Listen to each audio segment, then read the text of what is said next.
he'd been making a disguise. Oh, what? Out of what? So he'd got Out of what? like a shopping bag, Yeah.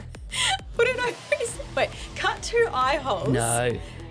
This is true story. Yeah. Put it over his head.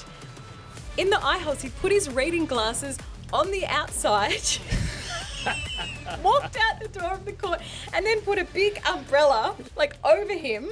Wow. And made his way off down the street. Wait, running! Who are you?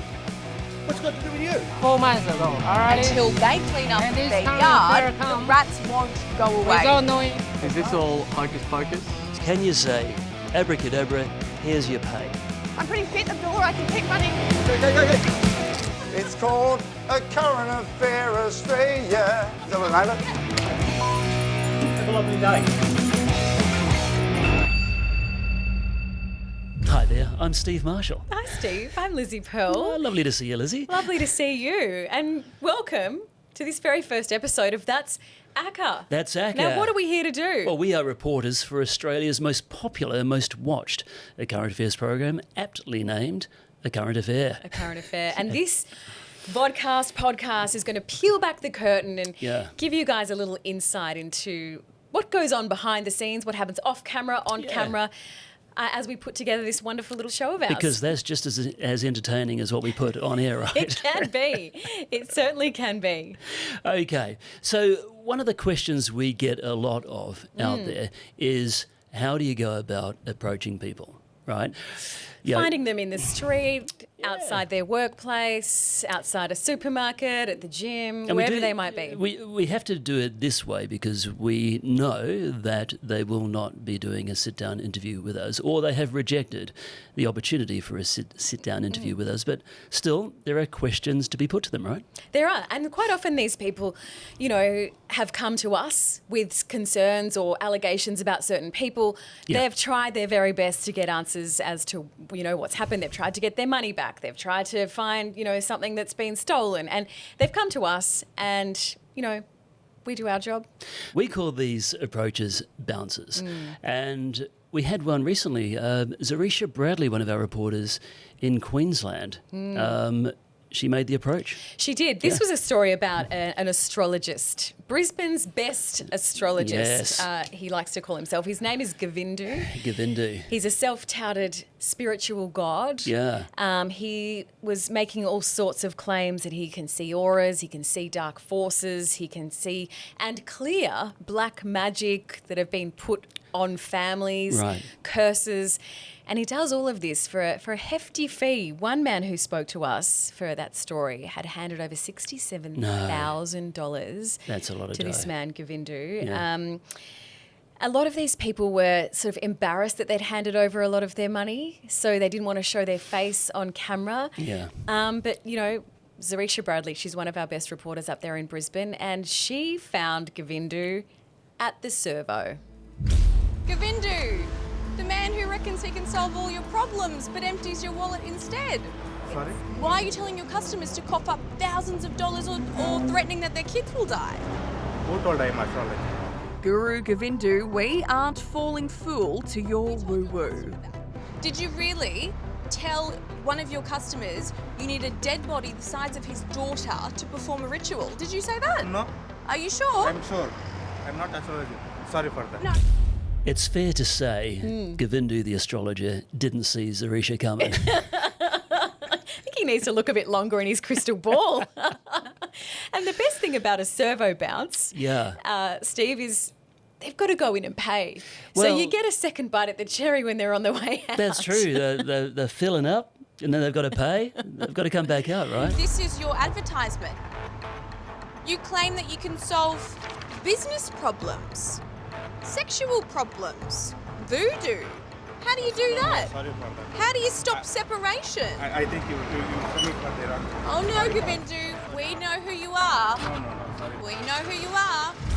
But these were some serious questions that this man needed to answer because some of his claims are just bonkers. I mean, he was saying that you could breathe into a jar and, you know, that's the way you could clear some spiritual energy. He was taking hair samples, nail samples. all that kind of thing. Yeah. It was very bizarre and, charging a lot of money to these poor people. That's right. And I think once we aired that story, there was a reaction from our viewers where they were just embarking on a journey with Govindu. Yeah. And we saved them a lot of dough. A lot of cash. Yeah. Great job from Zarisha. And her colleague, Bridget, was also in the thick of it too, wasn't she? Yeah, I mean, this was a different kind of bounce. This was about a man, a refugee by the name of Nasir Kicho. Now, he was a fake Uber driver, and the story is quite harrowing in the allegations that were levelled against him by one of his passengers who thought he was the Uber driver, so jumped in with him. And she made the approach to Nasir in the street, and she's done a really good job of tracking him down and asking him those tough questions, because these charges that were levelled against him were very, very serious. Nasir Kitcho. Bridget O'Brien from A Current Affair. Nasir, why did you fake being an Uber driver and touch women without their consent? Nasir, you sexually assaulted a woman and took her to your home against her will. What kind of person does that? Nasir Kitcho later pleaded guilty to a raft of charges, including 6 counts of sexual assault against 2 women and a child. You say you didn't know that this was wrong here in Australia, Nasir, but isn't this wrong for women all over the world? Should women in the community feel safe with you free like this? Yes, never I do it again.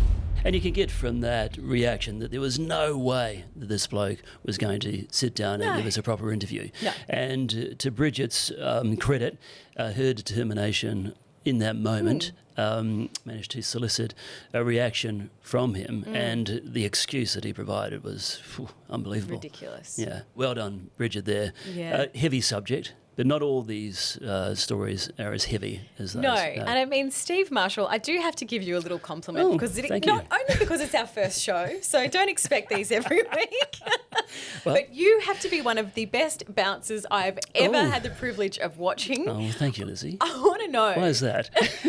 Why is that? Well, you just have a way with words, and there's this look on your face that you... and I know what's going on in your mind, probably because we spend so much time together in the office. But you had a recent one with Jerry. Now tell us about Jerry. Is this Jerry, the furniture salesman, who doesn't deliver his furniture, right? That bloke. Jerry. So Jerry was in the thick of online furniture sales, receiving money, and didn't deliver the product. So we found Jerry doing a spot of shopping, and you'll have to forgive me, Lizzie, for channeling my inner Tom Cruise from the movie Jerry Maguire. Hey Jerry, show me the money. Show me the money, Jerry. What money?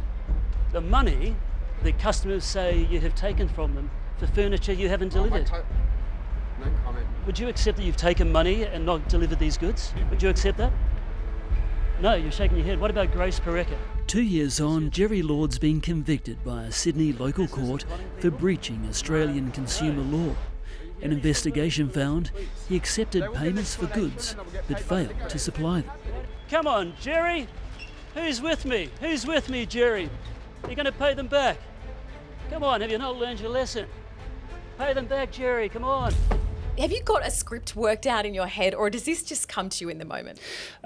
Gosh, on that occasion, I just, look, I looked at his name and, look, Jerry, right, it's obvious. Jerry, there's money involved. Show me the money, come on. Not my best Tom Cruise moment. I didn't read the Rotten Tomatoes rating on that one, but... But look, it is what it is, right? And in Jerry, we did get an answer from him in the end. And look, sadly, we couldn't get money back for Grace, but that story did lead to Jerry going to court and being convicted, and being ordered to pay something like $40,000 to customers. But poor old Grace missed out on that payment. And that's a lot of money. Yeah. That we're talking about, and it's people with hard-earned savings. That's right. They're getting no answers from Jerry himself. No doubt they've called and sent emails, and Sure they're at did. the end of their tether. Yeah. And then Steve Marshall rocks up while Jerry's doing a spot of shopping. Has a spot of grocery shopping, Yes. unfortunately for him.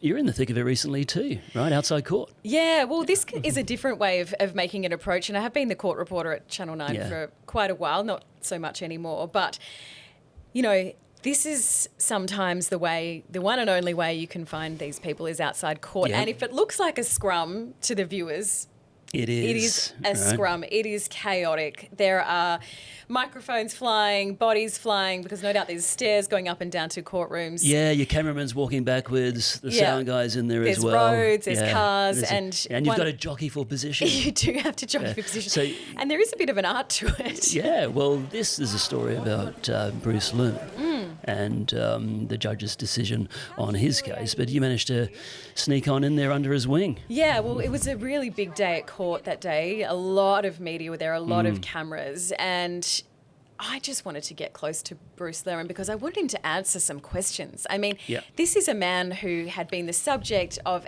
hours of television news coverage, column inches, you know, in newspapers and that kind of thing. Yeah, and it gripped Australia. And he'd only ever done one interview, and there'd been a lot said since that interview. And the reason I got so close and the reason I had so many questions for him was because I wanted to know the answers. The judge has called you a rapist today, Mr. Lerman. We've heard some wild allegations in court, Mr. Lerman. What's the truth? The judge just said you raped Brittany Higgins, Mr. Lerman, did you? What will you be doing next? Where does your life take you next, Mr. Lerman? Bruce, come on, it's been 5 years. You've got to say something. The judge has had a lot to say about you today. So pole position there, Lizzie. Tucked in nice and close. Yeah, I did actually lose a shoe on the way down the stairs. I managed to get it back on. Yeah. Yeah, but no, that was a very big day in court. You know, and it was a busy day for all. But it's difficult to get right in next to him. It does help that I'm only 5 foot tall, I think. Excellent work. Do you remember your first bounce? My first bounce. I don't really remember my first bounce, but I have got a funny story for you about a court bounce. And this was many years ago, and I'm not going to go into the guy's name or the allegations because I think there's enough water under the bridge. Okay. And as you'll see from this story, we're not going to know who he is anyway. So this was a story at one of the local courts in Sydney. And the guy who was up on the charges, we were waiting outside for him, myself and I think a crew from an opposition network. We'd been waiting outside for hours. Yeah, it no happens. sign of him. It happens. He hadn't come out because at courts there's only one way in, one way out. There's no way out. I've gone inside, couldn't see him anywhere, nowhere to be found, gone back outside, waited. And then he makes an appearance. And talk to me about this appearance. So the reason why he was inside, he'd been making a disguise. Oh, what? Out of what? So he'd got a shopping bag. Yeah. Put it over his... Wait, cut 2 eye holes. No. This is true story. Yeah. Put it over his head. In the eye holes, he'd put his reading glasses on the outside. Walked out the door of the court and then put a big umbrella over him and made his way off down the street. And he would have kept the umbrella on for maybe 200 or 300 metres as he walked down the street. It wasn't raining, clearly. So safe to say we did not get a look at him. And, he won. You got a good look at his disguise. Yes. Camera shy, clearly. Very camera shy. God. And understandably so. Yeah. That's gold. Yeah. That's good. Light-hearted moment. I'll never You're forget right. it. I'll never forget it. You're right, gosh. Hey, so that's court. But we don't just hang around court all the time. No, who wants to hang around court all the time? We get around Australia. Yeah. And Dan Nolan, one of our reporters. One of our very best from Brisbane. He headed to the classic Aussie Outback. Yeah. Him and the crew, right? Him and the crew. And this was a great story because, it got to showcase some people doing some really good things in the community. And that's what we love doing here at A Current Affair is giving some people airtime that may not always get it. It's not always, the baddies quite often get the airtime. We want to give the goodies some airtime as well. So we've got a group of people trekking basically across the Outback, raising funds, much needed funds, right, for Young Care. What a fantastic organisation. Fantastic organisation. Our dear colleague Sylvia Jeffries does a lot of work with Young Care, and they actually actually raise money for young people who have disabilities so that they can live independently or as independently as possible, because otherwise they end up in nursing homes. Yeah, so it's a really, really good cause. That's sad.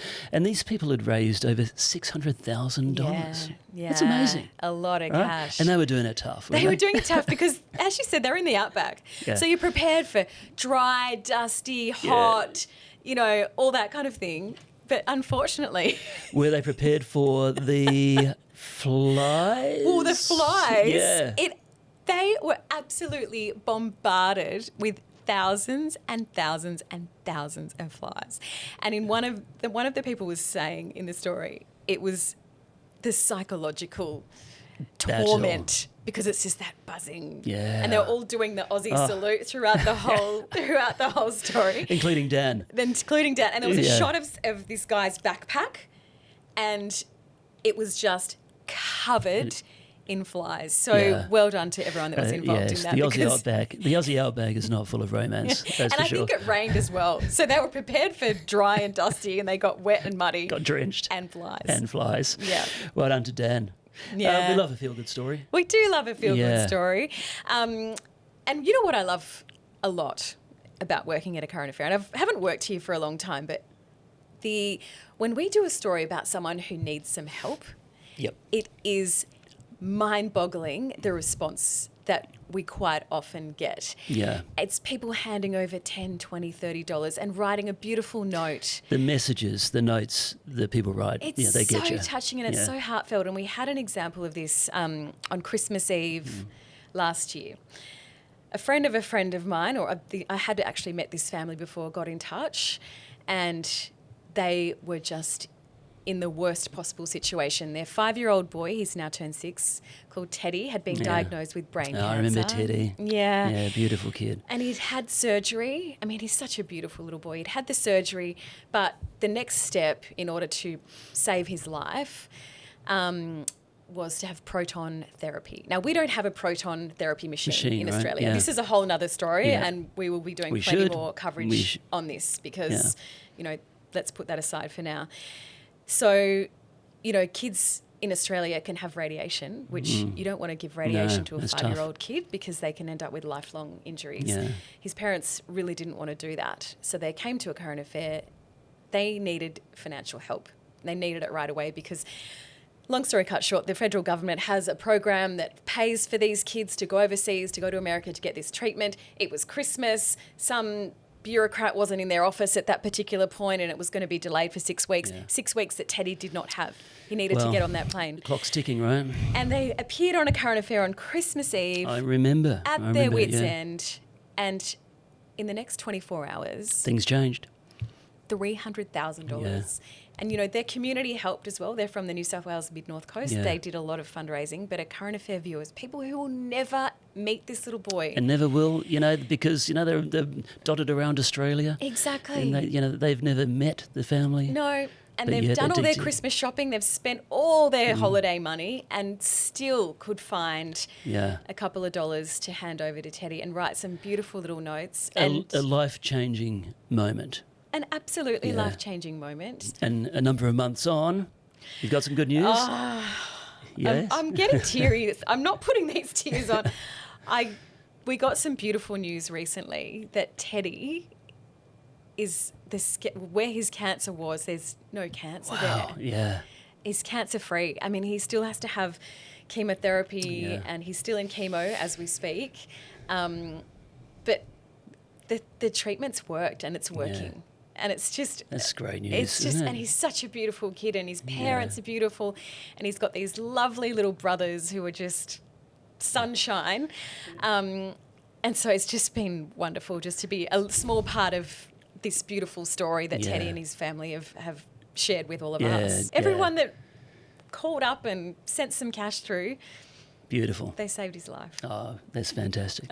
Well done, Lizzie. I am actually getting to you. Yeah, and so you should.